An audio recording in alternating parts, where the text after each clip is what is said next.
Hey Felicities, thanks for tuning in. This is Jan Victor and you're back in my channel. Ain't got a name, that's cool.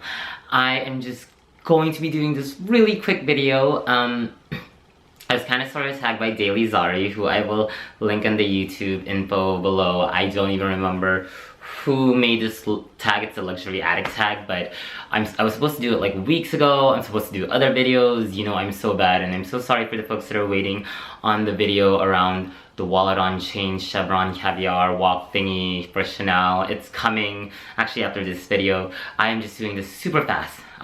So I'm gonna do the luxury addict tag. Nothing's prepared. All my bags are always just laid out in my room. Like either there's a bookshelf here, which there's not really a point of doing a tour in my room because it's not that big. But my bags are just wherever, and so I'm just gonna pick up things as I like, you know, answer each question. But let me just drink water really quick. This isn't like, give me a second. Yeah, so totally. I'm doing this really quick before work, and then I'm gonna run to work, and then hopefully I can post it or load it while I'm doing work as it's loading on YouTube, and hopefully I'm not using my computer and making calls and all that jazz. But anyways, whatever. So I took a screenshot a long time ago of like the questions, so I'm just gonna answer it, and everybody has their own take on this.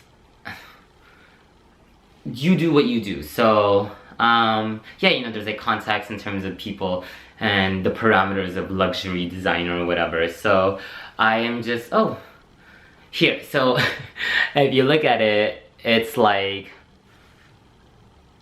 it's something, her name's Ariel Cristiana. That's the homegirl that started it. Whatever.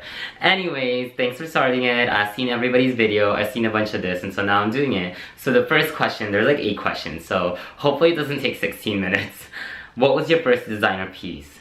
So I can answer that twofold, but I'm actually gonna answer it this way, which is my first really designer luxury piece, which I bought, I believe, as a 1-year sobriety chip for myself. So my 1-year sobriety date is December 14, 2000, oh my gosh, 2014. So if you know where that is, that's a couple, actually, that's about 20 months ago, since today is June 14, 2016. So I bought this for myself instead. I got a token too, my little sobriety chip token, but I bought this bag, which is, I'm just gonna pull it up. It is this beautiful Phillip Lim Pashli bag in the large size in taupe color. It's actually probably one of my most favorite bags. I use it every so often, but it's used as predominantly as a work bag, and I think that it's probably one of my favorite bags because it's like understated. It's not mainstream. Yes, people, you know, people go for a lot of other bags, and this was actually the first really high-end designer piece that I bought. It's you know, there's like some scratches overall, but I think this is just it's just a good utilitarian bag. And honestly, like, I wanted this. Like, before I bought it, I was like, man, I've never bought a piece like over X amount of money. But I think this one, it just like spoke to like my style in terms of, at the time I was still kind of like preppy, and there's still some preppy in me like that, but I loved it where it could be like worn very casual but then also work, and then it's edgy with the like the zippers. I love the zippers, and I actually love how it slouches. Like it can be more flat like this when you put your laptop, but it can also be like this kind of shape, and you can put the zippers up. So I want to leave it like this since I like it stored this way. But yeah, this is my first designer piece, and I bought it from Nordstrom, and the reason why is because I wanted to get my miles on my card, which funded like a trip when I went to like San Francisco. So super dope. Totally recommend if you want something. I know it's pretty expensive and it's not as mainstream, but I think it's a pretty good bag. I'm actually just put it here since there's like, I gotta take my picture, you know, that I post on the Instagram and the YouTube and all that jazz, you know, so that you see, what is this video about? Okay, next question. What do you consider your best investment? I mean, there's so many ways to answer that question, and everybody says that in their like video, and totally, honestly, like I think in terms of best investment, like, so I'm gonna classify it in terms of, I know I could probably, if not get all the money I paid for it back, but then also just the use, which is what everybody defines it, and just how fabulous it is, and just like, part of, let's be real, let's all be freaking honest, the whole point of getting luxury items too is, yes, you love it, but then it's like, it's nice to be like, oh my god, that piece, like, ooh, where'd you get that? That's so glorious, yes. And so I think my best investment piece is going to be, in all honesty, this vintage Chanel Jumbo XL or Maxi in lambskin with the 24 karat plated gold hardware, and this Chanel piece, oh, like, it's probably like 20, if not near 20 years old, over 20 years old. I got it from boutiquepatina.com. Check them out, super great. And it is just a super fabulous bag. So you can wear it like shoulder, you can wear it top handle. I've shown it, I think, in previous videos that I hold it top handle. You can do it on the crook of your arm, and you can actually clutch it too, like just this. It's a little big, but you can stuff a lot of shiz in here. And I think the reason why is, like, not only have I used this the most, I think this is probably one of my most used high-end luxury bags. And I keep on saying high-end because side fun fact, I really like Longchamp. Like, I loves me my Longchamp, and especially my Pliage Neo tote. So I clarify high, super high, like, you know, high end, because I think at least with Longchamp it's a little more affordable. Obviously, like a Chanel piece, even the more affordable pieces aren't really affordable. Affordable is relative, and so this luxury piece, like, I definitely love it. I think one of my favorite things about it is there was one time, I don't know if I mentioned this in the previous video, and if I did, I'm so sorry. I probably said it in my maybe Chanel collection video. I was walking around South Coast Plaza, and I had it down, and I was trying on the reissues at Chanel, and people like kept on saying, oh, can I see this bag? And it's like, that's not for sale, that's his bag. And they're like, oh, we didn't know. And that's just what I love. Like, let's be real, I love the attention. And so this piece, it's a showstopper. Showstopper, showstopper. So I'm gonna put this back.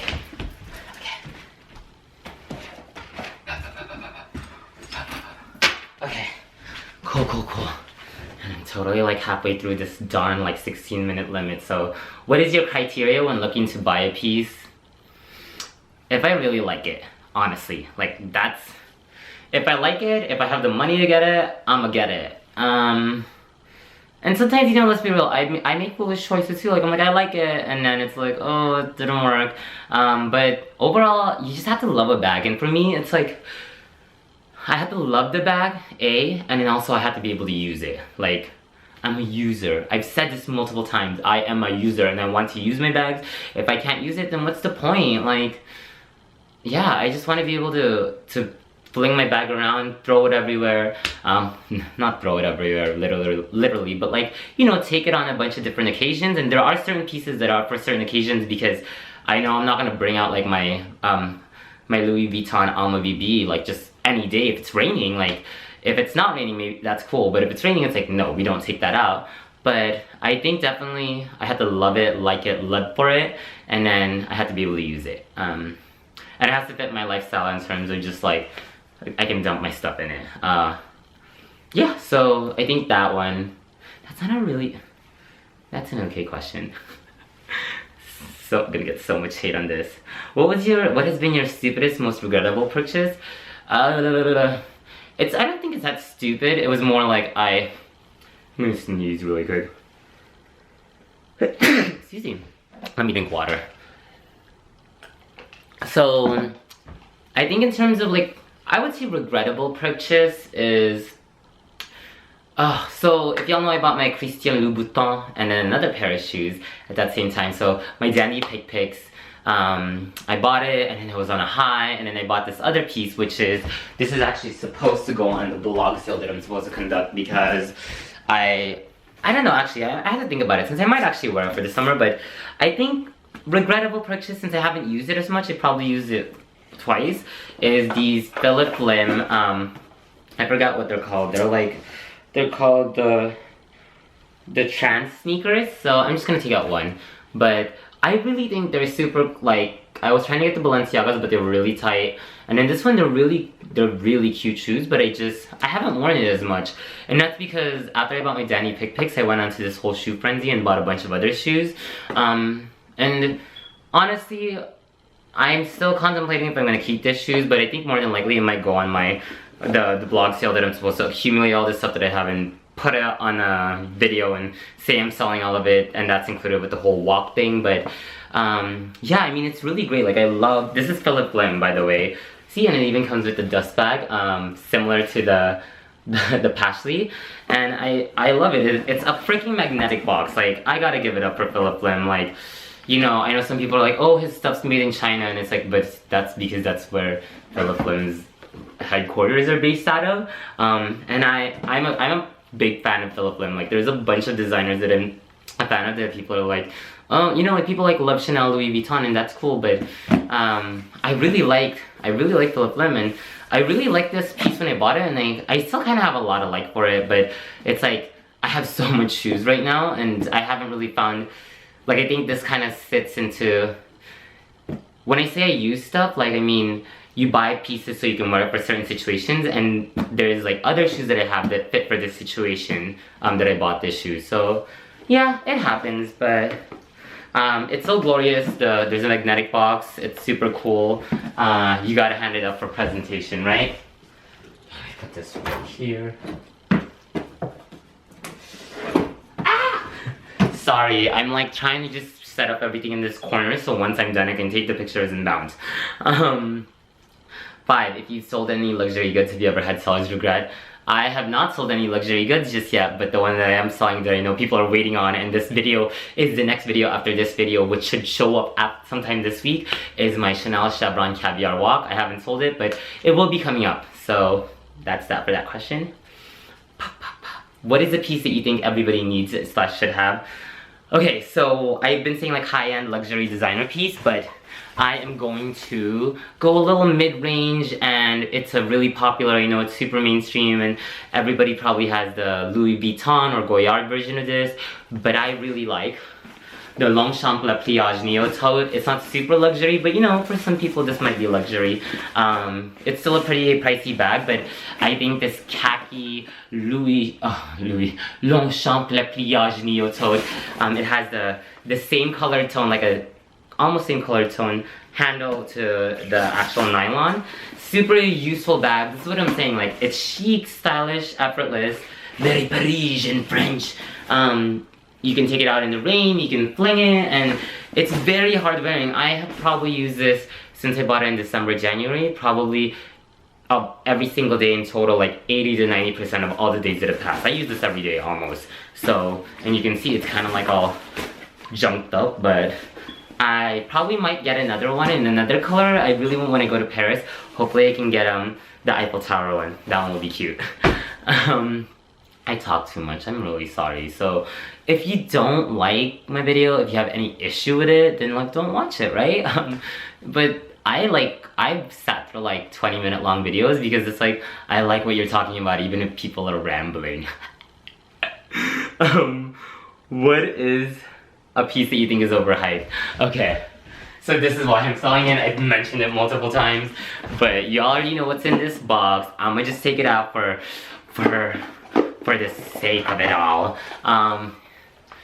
The Chanel WOC. It's overhyped because while it's great on some people's lifestyle, it does not work for my freaking lifestyle. This is a glorious bag. Look at it. She is beautiful. She is in great condition too because she has barely been used.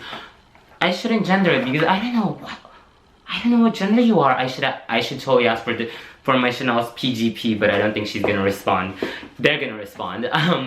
But I think it's really overhyped because while this bag is really great, unfortunately it doesn't suit my lifestyle. It does look fabulous though, and it gets a lot of compliments, and I love that. I love it. I mean, Chanel, I have a Chanel addiction, but it really, honestly, like, I can't fit the shiz I need for it, you know, and that's the reality. And I think other folks have said that too. It's like, there's a lot of folks that I think they've done this video and they've said that exact same thing in terms of the Chanel WOC, and it's true. Like, honestly, it really is a great bag, but in terms of lifestyle choice because it's so oversaturated in media. Instagram, YouTube videos, it's great, it's great, it's great. And then it's just like, you really kind of have to think, and it's like, this isn't gonna suit my lifestyle.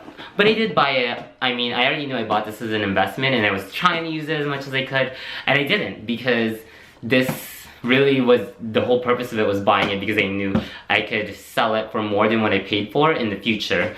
And that's why I'm selling it now, because it's like, I want to use my bags. Okay.